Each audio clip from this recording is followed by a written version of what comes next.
Hello, this is the Provoked Prawn, and this is the Pimax Vision 8KX. This is quite possibly the best virtual reality headset that money can buy at the moment, and one of the most interesting for a number of different reasons. It's also, in my experience, one of the most frustrating to use, but it also has a number of really interesting highlights to it. And this is an unboxing and review video where I'm going to be talking to you about what this headset's like to use, the features and facets of it, the specifications that include an insane spec with two 4K screens, really large lenses, 200-degree max field of view, 114 max refresh rate, and much more besides. Pimax contacted me and asked me to do a video on this headset, as well as the Pimax 5K, which is a more accessible version of this headset. But this one will focus on this flagship device, which is a beast. And now, as I said already, it has two 4K lenses in it. So you need a really powerful gaming machine to run it. And they actually required my specifications before they'll consider sending me one. For reference, I have a Core i9-10900K, 64GB of RAM, and an RTX 3090 GPU. So can handle that dual 4K screen setup, but I still had some problems with it, and I'll talk to you about that a bit later on. Now, in the box, as you saw, just got the headset, nothing else. You do need all the other things, though. You'll need Vive controllers or Valve Index controllers, and you'll need the base stations as well for tracking purposes. So the headset itself is very expensive. If you look at the price on their website or from retailers, you'll find it is incredibly expensive, and then you obviously have purchase of the base stations and the controllers as well to put on top of that. So this is not a cheap undertaking, and also obviously you're going to need a seriously powerful PC in order to run it, so you're looking at a lot of expense to get this headset going.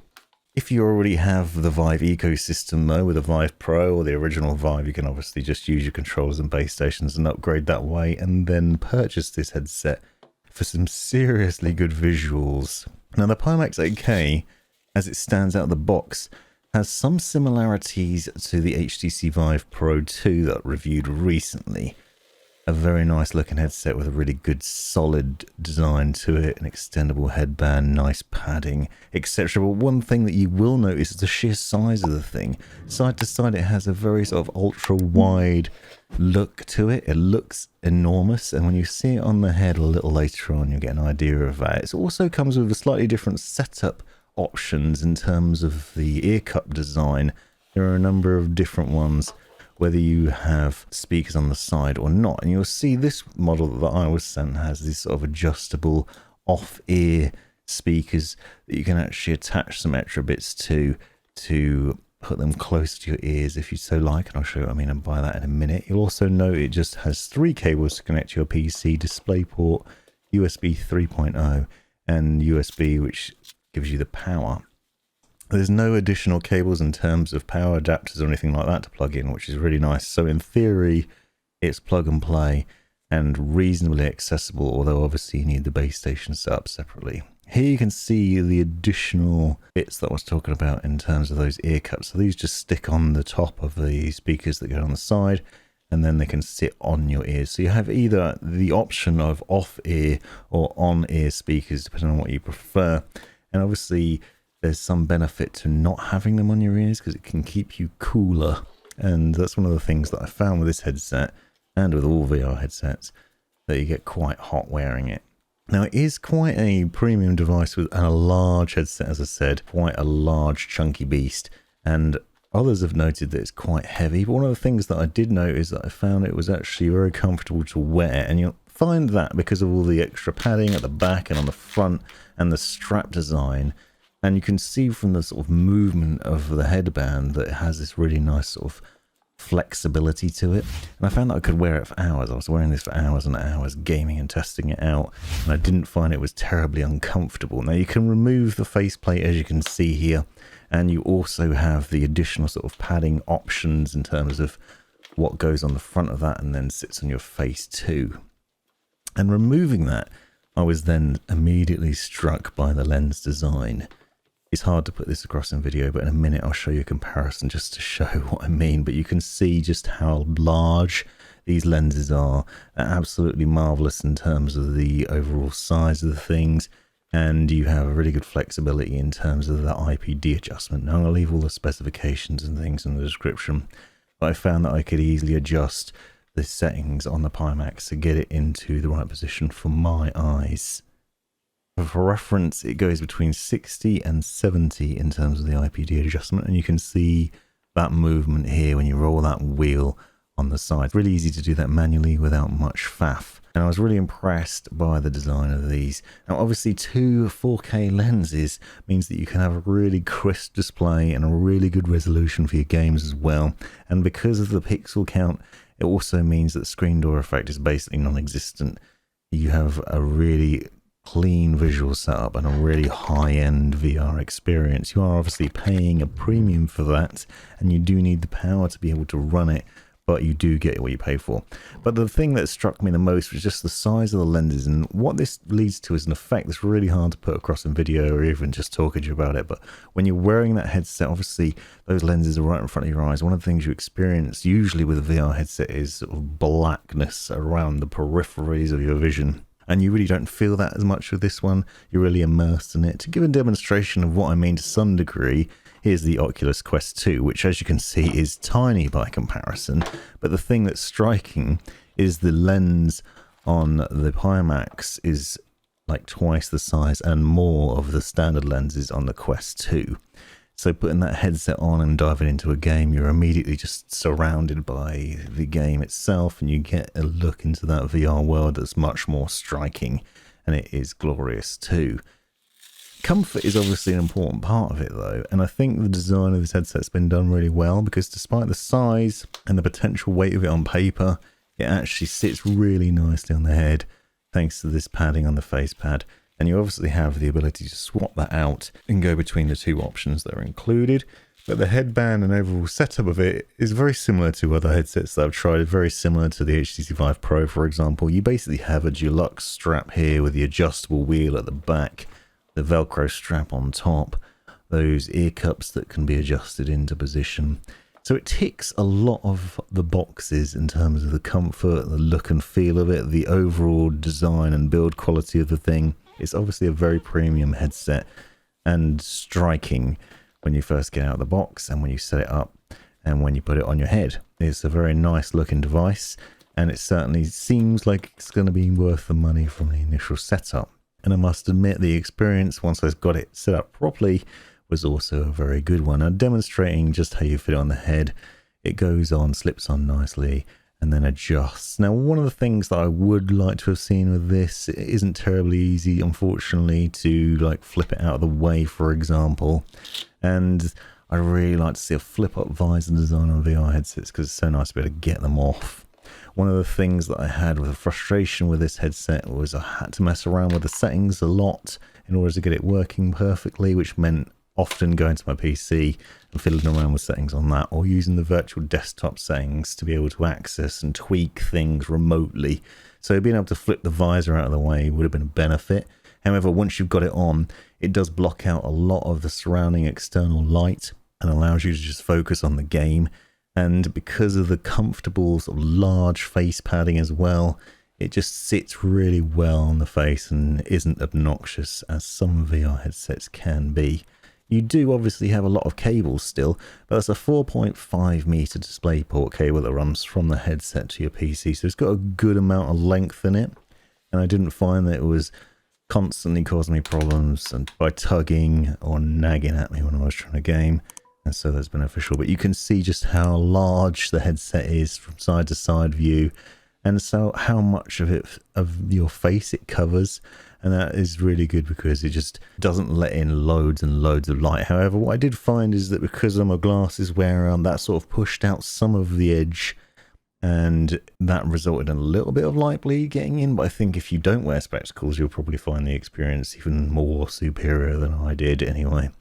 But even with a quick demonstration, you'll see just how hot and bothered I got wearing them.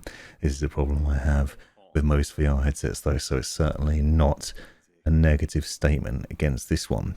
So now the initial impressions as you've seen, of this headset are the very good ones. It has a lot of good things going for it. The fact that it offers such a fast refresh rate, also obviously a wide field of view, and most importantly, a really high pixel density means that it can deliver a really good experience.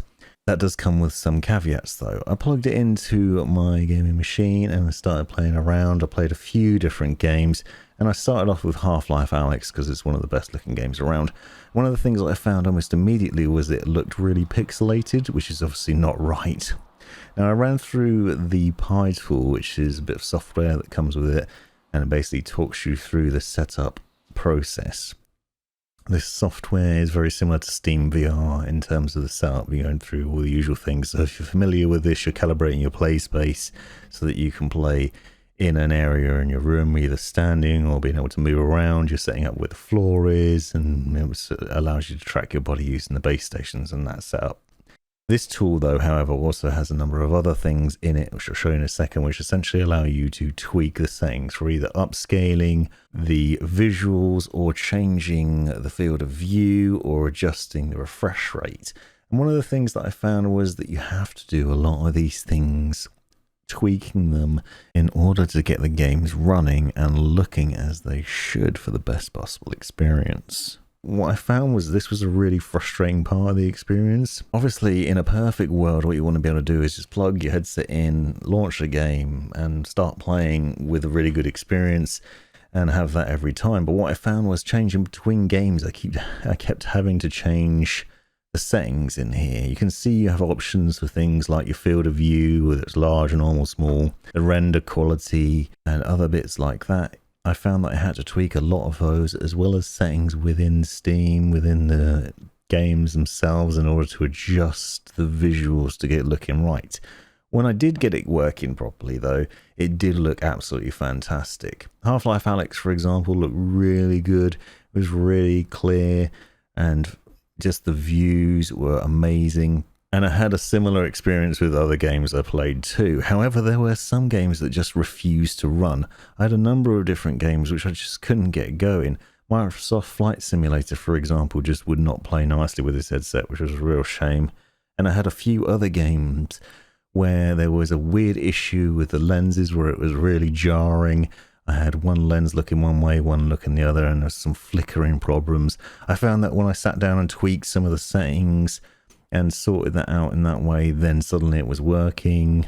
But then I'd switch to another game and I'd have issues with that.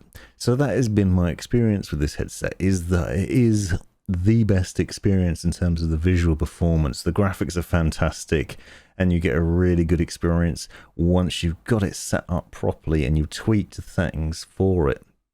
There are some settings dedicated to specific games, and you can, once you get the hang of it, learn sort of what tweaks you need to make in order to get it looking good. But I think that the user experience just isn't there. This isn't a terribly accessible headset in that way. I think if you are particularly savvy in virtual reality things and in VR gaming in general, and you know what you're doing, you'll probably be okay. But if you're a layman, your average person, your average gamer that just wants to be able to put a headset on and play without any hassles, then you're not going to have that experience with this tool, unfortunately. And that's sad to say, because the experience is second to none. It has the most impressive lenses around, but obviously it is a very high-end device with some pretty serious requirements in terms of the specifications. But you can see just the sheer number of settings that you can change within the Pi tool and the tweaks that you can make. I played a number of different games, including Project Cars, Dirt Rally. I did Half-Life Alyx, as I said. I tried all the usual games like Superhot VR, Boneworks and things like that. And I had a great experience with those when I got it working, when I wasn't bashing my furniture around. And I also found that it would run on a high-end laptop as well. So what you can see me doing here is playing with the MSI Raider, GE76 Raider. That's got an RTX 3080 GPU in it. So you do obviously need a high-end graphics card and some serious punch from it, because you're running two 4K screens, so you do really need a beastly machine, but it is possible to run off a laptop if you want to. So there we have it. Hopefully an interesting and useful review and insight into the layman's experience with the Pimax. This has been the Provoked Prawn. Hope you found this video useful, interesting, hilarious, or otherwise. Take a look at these other videos that I think you might find interesting as well. And have a look at the description for links and other information you might find useful. Click that join button to see the benefits of being a member of my YouTube channel. And most importantly, have a great life.